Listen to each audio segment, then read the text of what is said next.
Hello students, कैसे हो students. अपन 12th class का नेक्स्ट चैप्टर लेकर चल रहे हैं, वो है केमिकल काइनेटिक। देखिए, केमिकल काइनेटिक एक फिजिकल केमिस्ट्री की ब्रांच है जिसमें इस रिएक्शंस की स्पीड और उसके मैकेनिज्म के बारे में डिस्कस किया जाता है। तो अपन कह सकते हैं कि the branch of physical chemistry, it is the branch of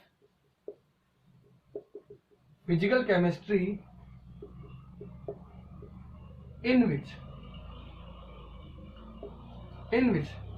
we deals about the speed of reaction and their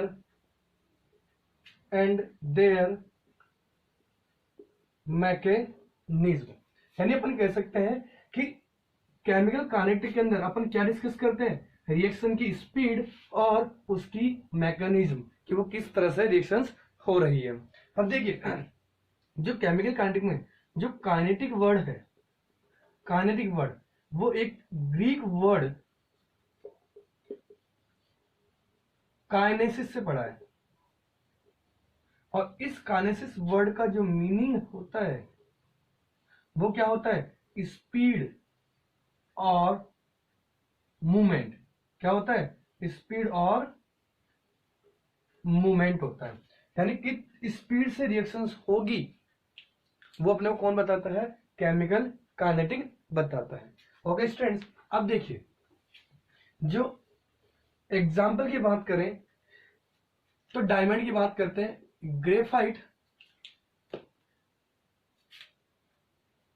graphite is converted into diamond cell is converted into graphite।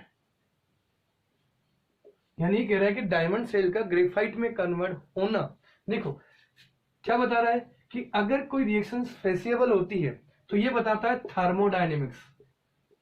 Thermodynamic tells about the feasibility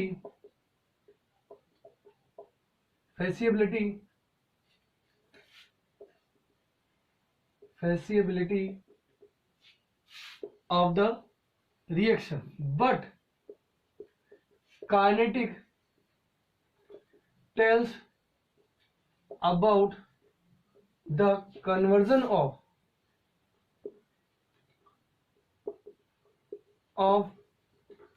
diamond cell to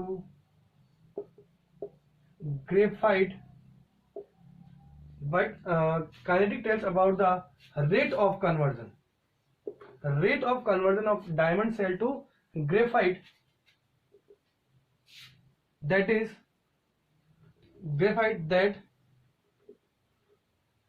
the process is so slow। यानी diamond graphite में जो convert हो रहा है वो process बहुत slow है, यानी उस रिएक्शन की रेट इतनी स्लो है।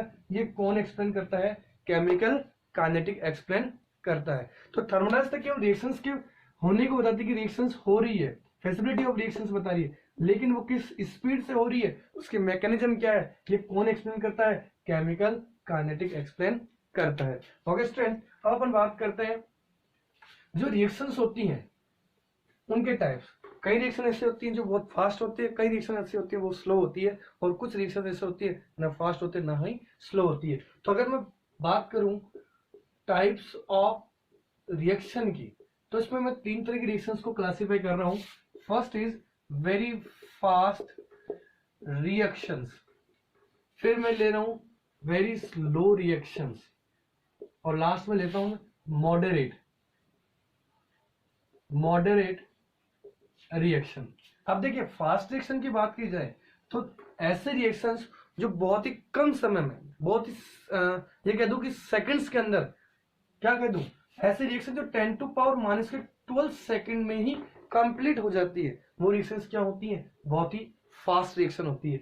फॉर एग्जांपल अगर मैं बात करूं एसिड एंड बेस की जो न्यूट्रलाइजेशन रिएक्शन होती है, वो रिएक्शन बहुत ही फास्ट रिएक्शंस होती हैं। ओके गाइस, अगर मैं स्लो रिएक्शंस की बात करूं तो ऐसी रिएक्शंस बहुत ही स्लो होती है जिसमें बहुत टाइम लगता है, मंथ लग जाते हैं, ईयर्स लग जाते हैं। तो ऐसी रिएक्शंस क्या होती हैं? बहुत ही स्लो होती है। For example, rusting of iron is a very slow reaction. यानी अगर रस्टिंग की बात की जाती है तो बहुत ही स्लो प्रोसेस होती है, कई टाइम मंथ लग जाते हैं, कई साल लग जाते हैं उसके रस्टिंग में होने में। एक दूसरा एग्जांपल अपन और लेते हैं, जो मैंने अभी कहा कि अगर डायमंड सेल की बात करें, conversion of diamond cell to graphite, it is also a very slow process और स्लो रिएक्शन। अब अपन बात करें मॉडरेट रिएक्शन की, तो ये न तो फास्ट होती है और न ही स्लो होती है। These are neither fast nor slow reaction. ये नहीं तो फास्ट होती है और न ही स्लो होती है, ये मॉडरेट होती है।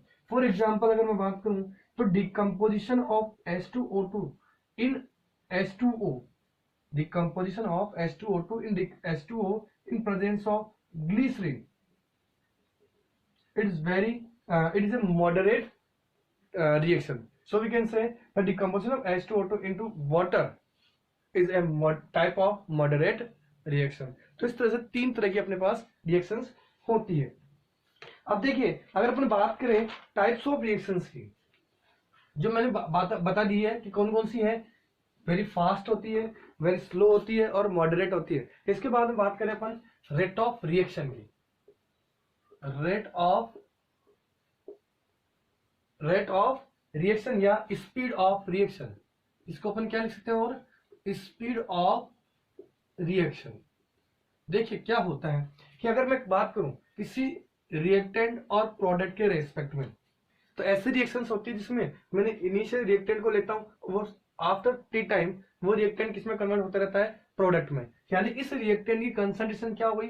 चेंज होगी per unit time.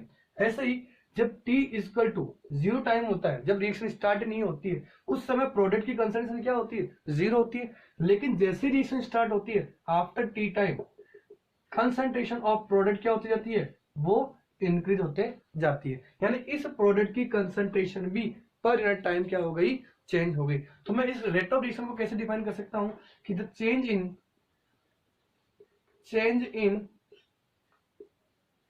concentration of reactant or product in per unit time is called rate of reaction.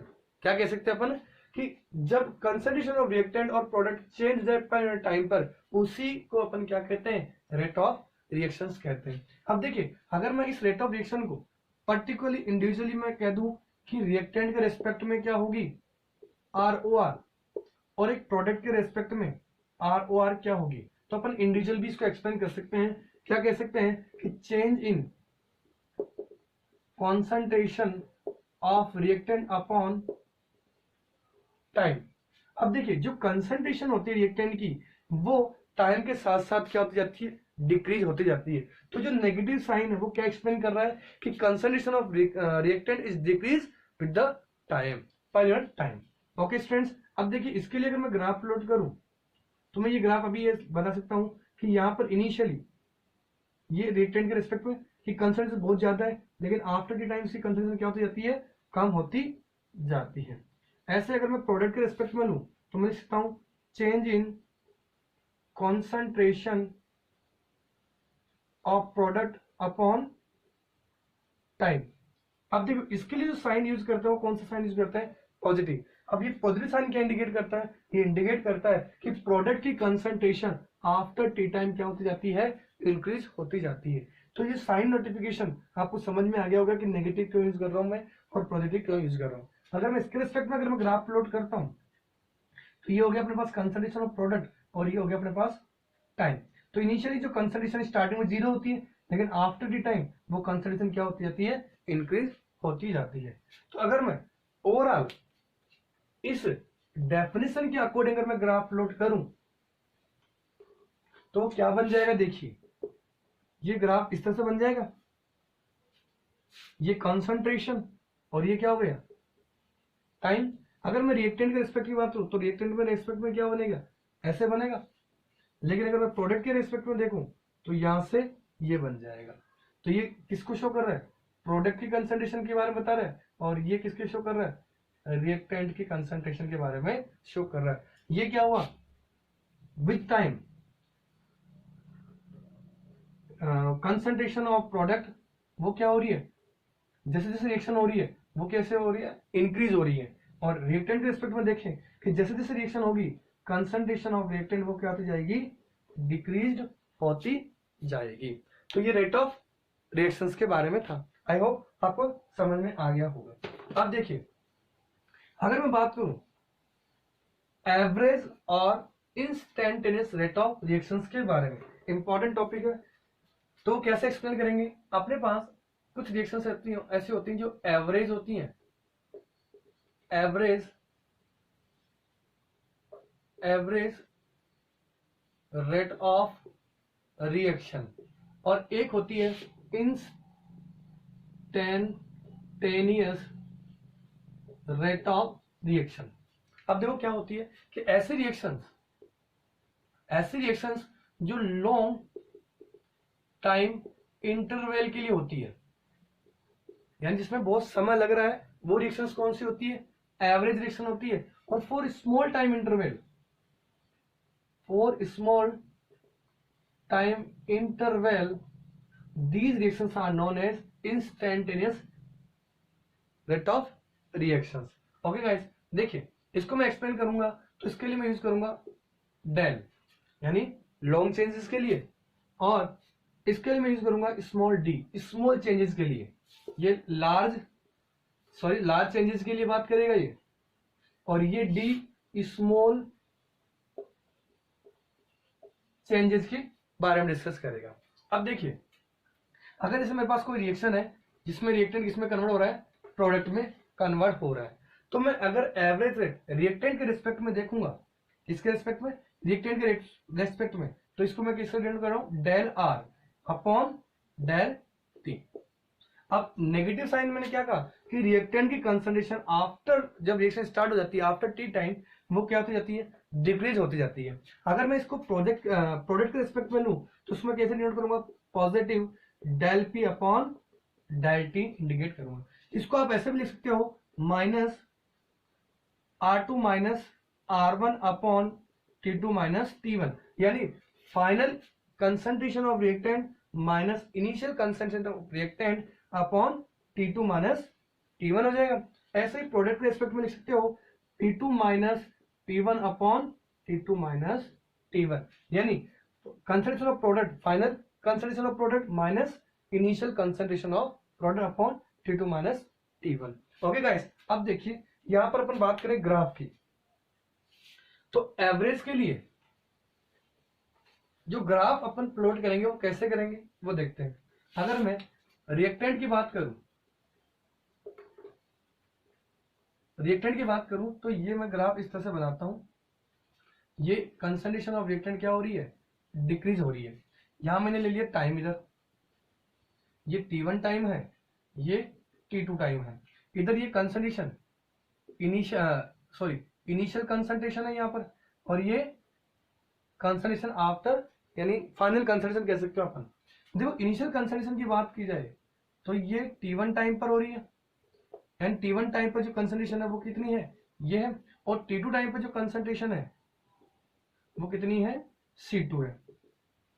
अब देखिए यहां पर ये जो कवर हो रहा है, ये यहां से लेकर के यहां तक, ये किसके इंडिकेट कर रहा है, कंसंट्रेशन को, और ये जो डिफरेंस दिख रहा है वो किसको इंडिकेट कर रहा है, डेल टी को।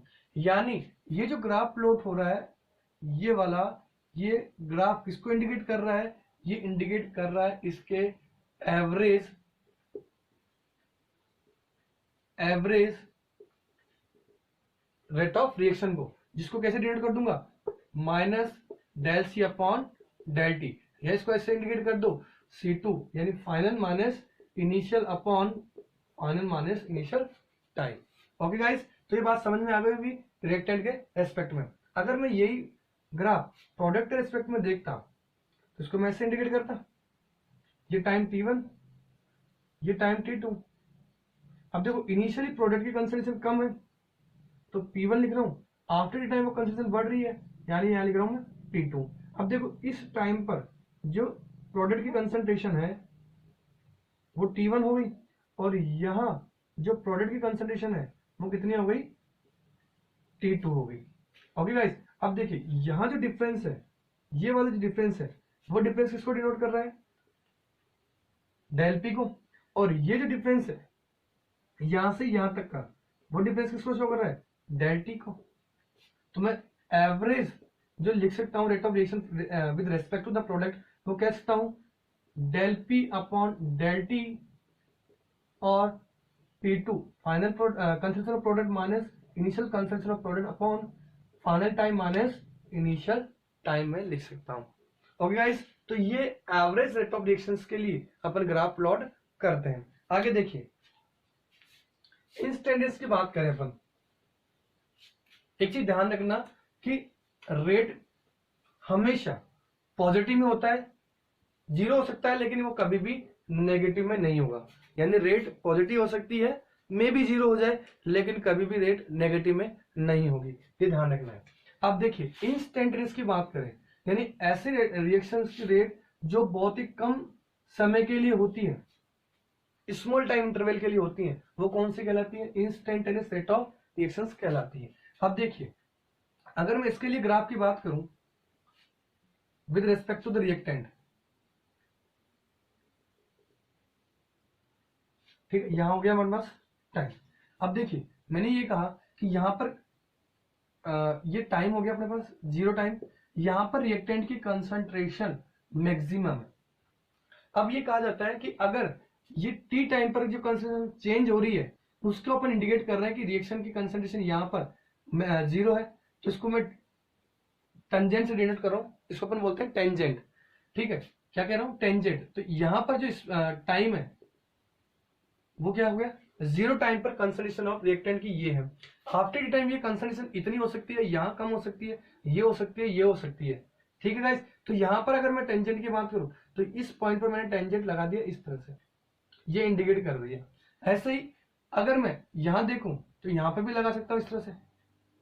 तो ये किसके इंडिकेट कर रहा है कि स्मॉल टाइम में कितने रिएक्शंस रिएक्टेंट की कंसंट्रेशन चेंज हो रही है for a small time interval के लिए, तो वो किससे इंडिकेट कर रहे हैं अपन, इंस्टेंटेनियस रेट ऑफ रिएक्शन में एक्सप्लेन कर रहे हैं। तो देखिए अगर मैं टेंजेंट की बात करूं तो ये टेंजेंट, इस तरह से जो टेंजेंट होते हैं वो डिनोट करते हैं इंस्टेंटेनियस रेट को, इसको अपन डिनोट करते हैं D R upon D T negative. Okay guys, तो याद रखेंगे इस चीज को अपन। चलिए आगे चलते हैं अपन प्रोडक्ट के रिस्पेक्ट में देखें इंस्टेंटेनियस रेट ऑफ रिएक्शन को।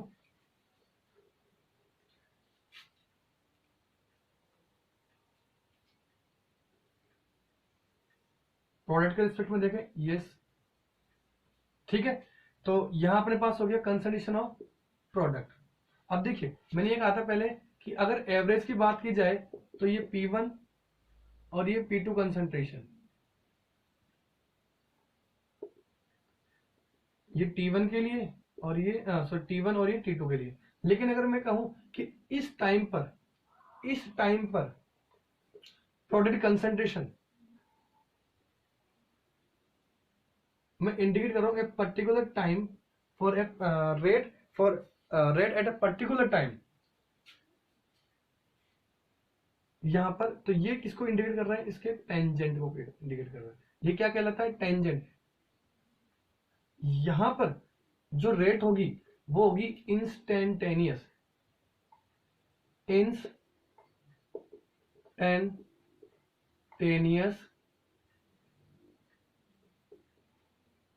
वो क्या हो जाएगी, प्लस dp अपॉन dt। तो फॉर ए पर्टिकुलर टाइम को शो करने के लिए, स्मॉल टाइम को शो करने के लिए अपन क्या यूज करते हैं, instantaneous rate of reaction show करते हैं। आगे देखिए किसी भी रिएक्शन को अपन किस तरह से एक्सप्लेन करते हैं वो अपन डिस्कस कर रहे हैं। देखिए कोई केमिकल रिएक्शन है मेरे पास, फॉर ए केमिकल रिएक्शन, कोई केमिकल रिएक्शन है जिसमें बात करूं N1A plus N2B is change into M1C plus M2D, जहां N1 N2 M1 and M2 ये क्या है, stoichiometric coefficient of reactant and product है। क्या है, स्टोइकियोमेट्रिक कोएफिशिएंट ऑफ रिएक्टेंट और प्रोडक्ट है। ठीक है गाइस, अब देखिए इस रिएक्शन को मैं किस तरह से एक्सप्रेस कर रहा हूं in form of instantaneous rate of reaction के। तो मैं ये लिख रहा हूं कि जो भी रिएक्टेंट है, देखो ये रिएक्टेंट है अपने पास और ये क्या है, प्रोडक्ट। तो रिएक्टेंट की कंसंट्रेशन डिक्रीज हो रही है, यानी ये क्या हो रहा है, डिसअपियरेंस हो रहा है। तो इसके लिए मैं किसके बारे में डिस्कस करूंगा, rate of disappearance. Okay guys, और अगर मैं प्रोडक्ट की बात करूं तो प्रोडक्ट की कंसंट्रेशन बढ़ रही है, यानी वो बन रहे हैं, फॉर्मेशन हो रहा है। तो मैं इसको लिख सकता हूं रेट ऑफ फॉर्मेशन कह सकता हूं, या मैं इसके लिए कह दूं रेट ऑफ अपीयरेंस। ठीक है गाइस, तो इसको मैं कैसे एक्सप्लेन कर रहा हूं कि इनकी कंसंट्रेशन डिक्रीज हो रही है, इसलिए इसके लिए साइन कौन सा यूज होगा, नेगेटिव। इनकी कंसंट्रेशन क्या हो रही है, इंक्रीज हो रही है, इसलिए इनका साइन क्या होगा, पॉजिटिव। अब जो स्टोइकियोमेट्रिक कोएफिशिएंट होते हैं वो ध्यान रखना, वो क्या होते हैं, डिवाइड में जाते हैं। यानी मैं कह सकता हूं कि -1/N1 concentration of A upon dt are equal to the -1/N2 concentration of B upon dt are equal to the plus 1/M1 concentration of C upon dt are equal to the plus 1/M2 concentration of D upon dt। तो ये एक rate expression है जिसमें अपन instantaneous rate of reaction को क्या कर रहे हैं, एक्सप्रेस कर रहे हैं। ओके गाइस, तो मैं किसी एग्जांपल की बात करता हूं, जैसे एक बार तो इसको कैसे एक्सप्लेन करेंगे। जैसे एग्जांपल लेते हैं अपन हेबर प्रोसेस की, N2 + 3s2 is change into the 2n3। तो इसको कैसे अपन एक्सप्रेस करेंगे, तो इसको लिखेंगे -1/1 concentration of N2 upon dt is equal to the -1/3 concentration of hydrogen upon dt is equal to positive 1/2 concentration of ammonia upon dt। तो guys बात समझ में आ रही होगी। तो ये इस तरह से अपन एक्सप्रेस कर रहे हैं। ये क्या शो कर रहा है कि यहां पर देखिए ये है rate of appearance of nitrogen, disappearance of nitrogen. ये क्या है, rate of disappearance of hydrogen. और ये क्या है, rate of disappearance of ammonia. और ये स्टोइकियोमेट्रिक कोएफिशिएंट हो गए इनके लिए। ओके गाइस, स्टोइकियोमेट्रिक कोएफिशिएंट बराबर भी हो सकते हैं और अनइक्वल भी हो सकते हैं, इक्वल भी हो सकते हैं और अनइक्वल भी हो सकते हैं। ओके, अब देखिए इस पर बेस कुछ न्यूमेरिकल्स की बात करें। जैसे अपने पास क्वेश्चन है, क्वेश्चन ये है कि for a chemical reaction 2A is convert into 4B plus C। ये एक रिएक्शन है जिसमें लिख रखा है in is carried out, the reaction is carried out in a closed vessel. The concentration of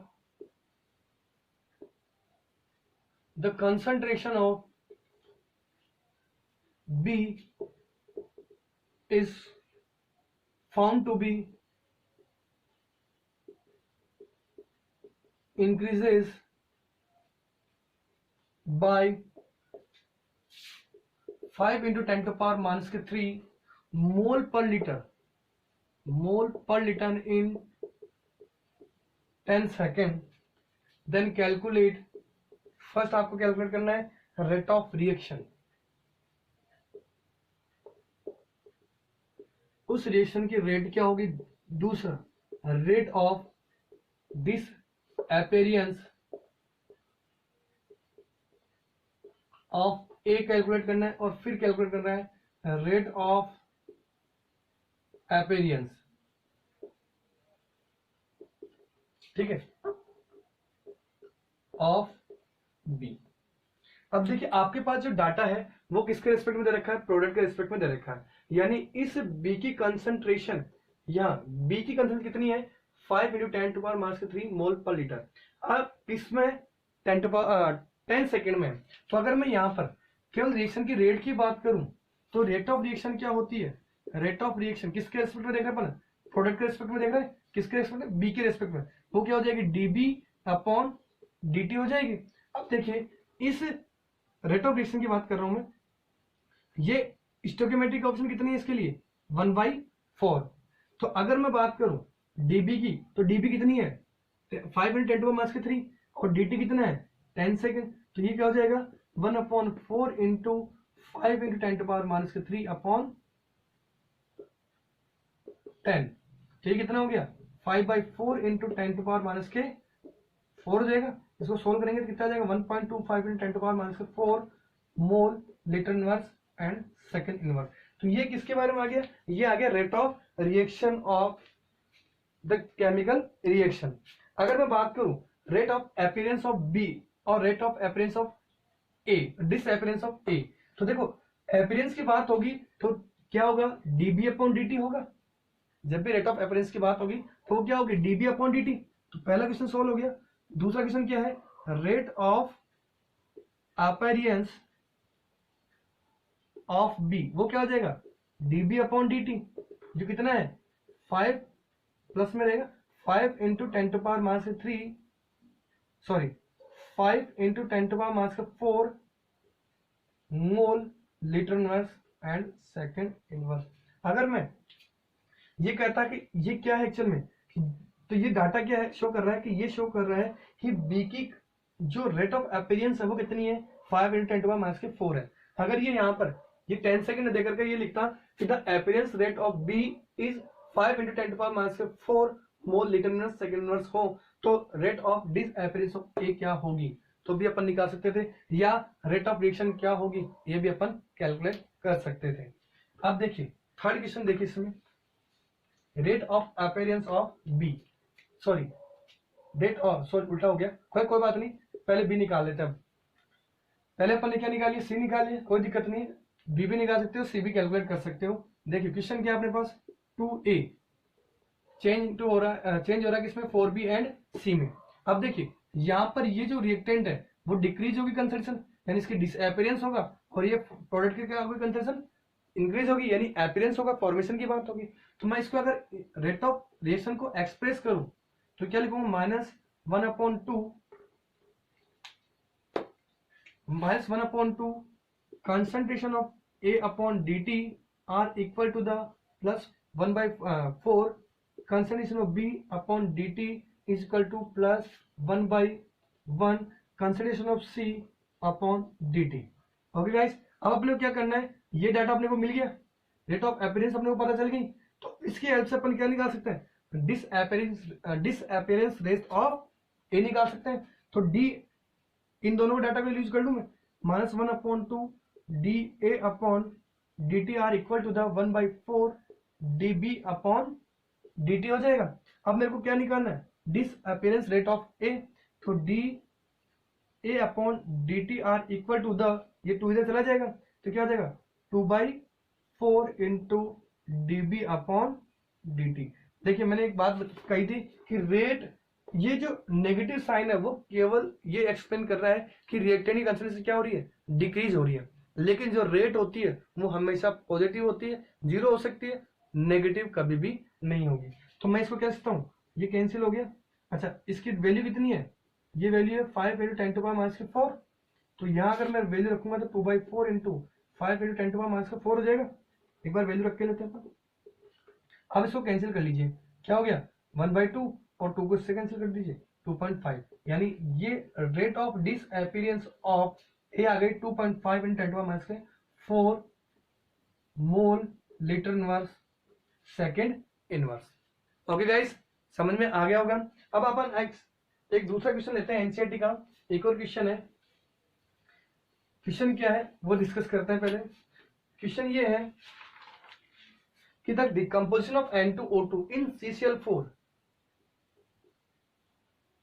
decomposition of N2O5 in CCl4 at 318 Kelvin temperature studied by monitoring the concentration of N2O5 in the solution.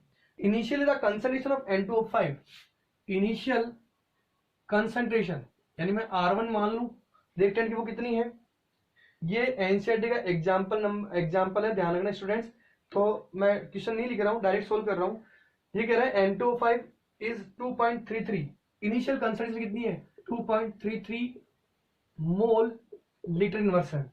Okay guys, after 184 minutes जो time है भाई T1 time पर है, T1 time पर जो concentration कितनी इतनी है, और T1 टाइम क्या है इनिशियल 0।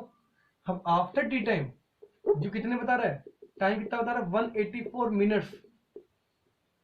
184 मिनट्स पे इसकी कंसंट्रेशन यानी अब R2 की बात हो गई, फाइनल कंसंट्रेशन वो कितनी हो गई 2.08 मोल लीटर इनवर्स हो गई। अब ये कह रहा है कि टेकिंग प्लेस, और जो रिएक्शन है वो क्या है 2N2O5 चेंज होकर क्या बना रहा है 4NO2 प्लस हाफ या O2। ये भी गैस है, गैसेस मॉलिक्यूल है सारे सारे। अब देखिए इस रिएक्शन के लिए आपको कैलकुलेट करना है पहला average rate of reaction, second calculate करना है rate of formation of N2, rate of formation कह दो या rate of production of NO2 कह दो। तो ये अपने को दो चीजें कैलकुलेट करनी है। तो देखिए पहले एवरेज रेट निकालें, तो एवरेज रेट के लिए डाटा अपने पास ये अवेलेबल हो गया, ठीक है। एवरेज रेट की निकालें रेस्पेक्ट टू द रिएक्टेंट, तो ये हो जाएगा average rate equal to negative R2 minus R1 upon T2 minus T1 हो जाएगा। अब R2 कितनी है 2.33 है, सॉरी इनिशियल है, तो फाइनल कितनी है 2.08 माइनस 2.33 अपॉन टाइम कितना हो गया T2 माइनस T1, T1 कितना है 0 और T2 कितनी है 184 मिनट्स है। जब आप इसको सोल्व करोगे तो ये अपने पास आ जाएगा 0.25, ये नेगेटिव में आएगा 184। देखिए साइन अपने आप चेंज हो गया, पॉजिटिव में आ गया रेट। बोले किसी के रेस्पेक्ट में देख लो, रिएक्टेंट के रेस्पेक्ट में देखो या प्रोडक्ट के रेस्पेक्ट में, रेट हमेशा क्या आ जाएगी पॉजिटिव। तो 0.25 अपॉन 184। जब आप इसको सोल्व करेंगे अपन तो अपने पास आ जाएगा ये, सॉरी रिएक्टेंट के रेस्पेक्ट में 1/2 रह गया, सॉरी स्टूडेंट्स,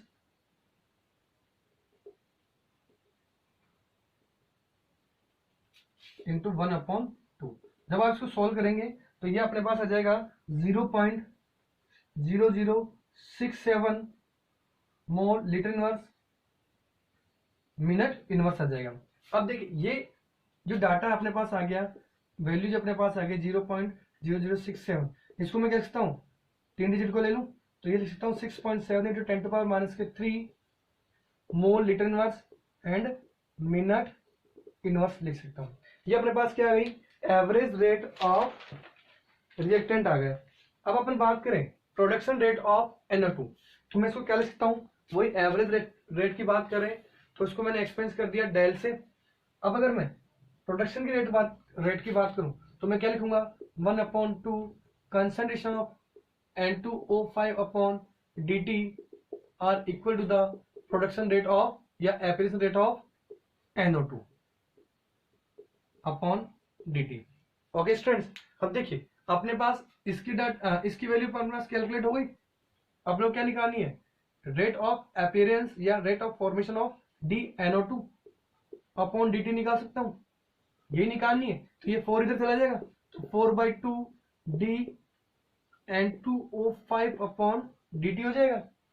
अब इस DNO2 जो हाफ था, हाफ DNO2 अपॉन dt, इसकी वैल्यू अपन ने क्या निकाली 6.7 इंटू 10⁻³ निकाली मोल लीटर इनवर्स मिनट इनवर्स। तो क्या हो जाएगा 4 इंटू 6.7 इंटू 10⁻³ मोल लीटर इनवर्स और मिनट इनवर्स आ जाएगा। इसको आप सॉल्व कर लेंगे तो जो भी कैलकुलेट होगा वो आप कर लेना। ओके गाइस, तो बात समझ में आ गई होगी क्वेश्चंस की। अब अगर अपन बात करें आगे रेट ऑफ रिएक्शन के बारे में बात हो गई, अब आगे चलते हैं इसके फैक्टर अफेक्टिंग की बात करें। फैक्टर अफेक्ट, अब देखिए factor affecting of rate of reactions की बात करें तो फैक्टर अफेक्टिंग में factors affecting of rate of reaction, या 3 फैक्टर्स हैं जो रेट ऑफ रिएक्शन क्या करेंगे, अफेक्ट करेंगे। First is concentration of reactant, second है टेम्परेचर एंड थर्ड है कैटलिस्ट। ओके स्टूडेंट, तो पहला कौन सा हो गया, कंसंट्रेशन ऑफ रिएक्टेंट। अगर मैं बात करूं रेट ऑफ रिएक्शन की तो ये कहा जाता है कि जो रेट होती है वो प्रोपोर्शन होती है कंसंट्रेशन ऑफ रिएक्टेंट के। यानी मैं कह दूं कि जो रेट ऑफ रिएक्शन है ROR, उसमें ये कहा जाएगा कि when concentration of reactant increase होगी देन रेट ऑफ रिएक्शन भी इंक्रीज हो जाएगी। यानी प्रोडक्ट फॉर्मेशन की जो रेट होगी वो क्या हो जाएगी, फास्ट हो जाएगी। रिएक्शन फास्ट होगी जब आप रिएक्टेंट की कंसंट्रेशन इंक्रीज करेंगे। तो मैं ये लिख सकता हूँ कि rate of reaction is directly proportional to concentration of reactant. अब देखिए जो रेट ऑफ रिएक्शन है उसको किस तरह से एक्सप्रेस किया जाता है, उसके लिए अपन यूज करेंगे रेट लॉ या रेट एक्सप्रेशन। तो बात करती है रेट लॉ की या we can say rate expression. किस तरह से आप रेट ऑफ रिएक्शन को एक्सप्रेस करते हैं। तो जो रेट ऑफ रिएक्शन होती है उसको कंसंट्रेशन जो कंसंट्रेशन के टर्म में जो रिएक्टेंट की कंसंट्रेशन होती है उसके टर्म में अपन क्या करते हैं, इसको एक्सप्रेस करते हैं। देखिए कैसे, मेरे पास कोई रिएक्शन है A1A प्लस B चेंज हो रहा है CC प्लस D में। अगर मैं बात करूं इस रिएक्शन के लिए तो ये क्या है अपने पास, रिएक्टेंट और ये प्रोडक्ट। तो अगर मैं रेट ऑफ रिएक्शन की बात करूं, रेट की बात करूं तो जो रेट ऑफ रिएक्शन है या रेट है वो प्रोपोर्शनल होती है concentration of A and concentration of B power X and Y, where X and Y are exponent. क्या कह रहा हूं मैं इनको, एक्सपोनेंट। और दीज एक्सपोनेंट में और may not be equal to stoichiometric coefficient, stoichiometric coefficient A and B। यानी जो स्टोकियोमेट्रिक कोफिशिएंट है A और B इसके इक्वल भी हो सकती है एक्सपोनेंट और अनइक्वल भी हो सकती है। तो अगर मैं यहाँ रेट इज इक्वल टू लिखूं तो ये प्रोपोर्शनल क्या आ जाएगा, प्रोपोर्शनल साइन की जगह rate constant A and concentration of B power Y। तो अगर मैं ये कहूं कि जो रेट ऑफ रिएक्शन है उसको मैं कैसे किस तरह से एक्सप्रेस कर रहा हूं, तो एक्सप्रेस करने के लिए मैं क्या यूज कर रहा हूं, रेट लो। तो इसको मैं डिफाइन कर सकता हूं कि the representation of rate of reaction in term of concentration of reactant is called rate law और rate एक्सप्रेशन। तो आप इजी वे में इसको डिफाइन कर सकते हैं कि रेट लो क्या होता है, रेट एक्सप्रेशन क्या होता है। तो डेफिनेशन हो जाएगी कि जो कंसंट्रेशन है, रिप्रेजेंटेशन रेट ऑफ रिएक्शन है इन टर्म ऑफ कंसंट्रेशन, किसकी, रिएक्टेंट के रिस्पेक्ट में। यानी the representation of rate of reaction in term of concentration of reactant is called rate expression और रेट लो। तो इसकी डेफिनेशन समझ में आ गई होगी। अब देखिए जो प्रोपोर्शनल साइन है जिसको अपन क्या बोल रहे हैं, इसका क्या नाम है, रेट कांस्टेंट कह रहे हैं इसको। क्या कह रहे हैं, K is equal to rate constant और it is also known as velocity constant और स्पेसिफिक रेट